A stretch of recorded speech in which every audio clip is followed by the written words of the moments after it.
President Biden has an enviable problem, says Yahoo Finance senior columnist Rick Newman. That is, the economy under his watch is doing a lot better than voters give him credit for. Rick joins us now. Rick, A minus. You are a tough grader. I was surprised to see that grade here. This is not my opinion, Brian. This is just what the numbers tell us. We established a methodology for grading the economy under President Trump back in 2017. It's now the same methodology applied to President Biden. And he has gone up. It used to be a B+ grade, and it's now an A-, and that is based on a few things. What we do here is we compare the economy under the current president to the economy under prior presidents at the same point in their first term. And here's how good the underlying economy is. Biden gets the top marks for total employment and for exports, and also for real GDP growth per capita. He gets the second best marks for manufacturing employment and stock market performance. And the only place where he's subpar is on average hourly earnings. Again, that's just compared with prior presidents. Now, I know a lot of people are thinking this cannot be true because we have 7% inflation, and this is really eating away at family budgets, which is no doubt a fact. So I think what's going on here is the underlying economy is very good, but something's got to give. Either employment has to drop back in line with what you would expect in a booming economy, or inflation is going to erode these other things in the economy that are going pretty well. And this is really the story for Joe Biden and the Democrats in 2022. Which way is it going to go? And I don't know. Yeah, and obviously it's important because of the midterms, right? And how this election is going to go, and that sort of overwhelming feeling or psychological effect of inflation, that seems to be sort of most paramount in voters' minds, right? Yep, I think that's true. I think if inflation is still at around 7% at the time of the midterm elections in November, I think it's going to be a wipeout for Democrats, no matter how good job growth is, no matter how good GDP growth is, because when you think about these statistics that we're relying on, and many economists and journalists rely on to give us a picture of the U.S. economy, total employment, it's been great during Biden's first year, but that's not something that Americans feel when they're looking at their bills every week. Well, and Rick, go ahead. I'm sorry, I just want to interrupt you for 1 second, because there is something we should mention here, which is that and this is something actually, full credit, Joe Weisenthal over at Bloomberg wrote about in his morning note.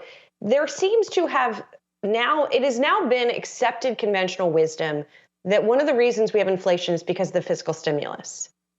And yes, there are supply chain issues, but that it's also because of the fiscal stimulus, which is due to Congress and Joe Biden pushing for fiscal stimulus.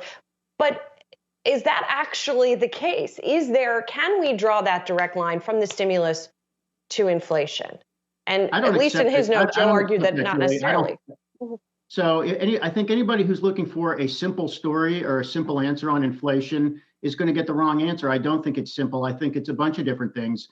Most of the economic analysis I see say, yes, the fiscal stimulus may have had something to do with it, but that the biggest cause is this big shift. We've been talking about this for months, this big shift in consumption patterns. So people cannot spend money on services. They have a lot of money saved up and they're spending it on goods. That's where all the inflation is, in the goods sector, including things that people feel every day, such as gasoline and food.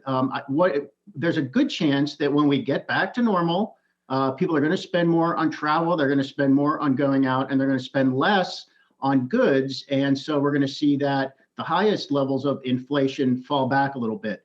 Economists have gotten this wrong, however, so I think no one really knows exactly where this is all coming from, and that's part of the problem. But it's not a simple story. Yeah, definitely not. There's one other story that we are watching, and that has to do with stock trading rules for Congress. And it sounds like Nancy Pelosi has now given maybe some support to changing those rules, but there's been a big push in this direction. Right. And it seems to be bipartisan, which is the reason that people think maybe there actually will be a ban on trading individual stocks for elected members of Congress. So I think a lot of people can reasonably ask, why now? And I think the why now answer is that Democrats are not getting a lot of traction on other issues. They cannot get their Build Back Better legislation passed. They're squabbling among themselves. And I think they really think they need something to be able to point to for voters at those midterm elections we've been talking about, Julie. So there are some Republicans in the Senate who say, yeah, we think it would be a good idea to ban stock trading. Kevin McCarthy, the House Minority Leader, has said that if Republicans retake the House in the midterm elections, that he will try to pass a ban on stock trading. So suddenly you've got members of both parties trying to look like they are the virtuous party that wants to take credit for cleaning up Congress. We'll see if this actually happens. I mean, it's complicated. There's some likelihood this could actually happen this year, but watch for snafus. All right, quick plug. You can read Rick's latest column on President Biden on the Yahoo Finance homepage. Quick, always trying to plug your stuff, Rick. It's best in class. Rick Newman, we'll talk to you soon. Thanks, man. See you guys.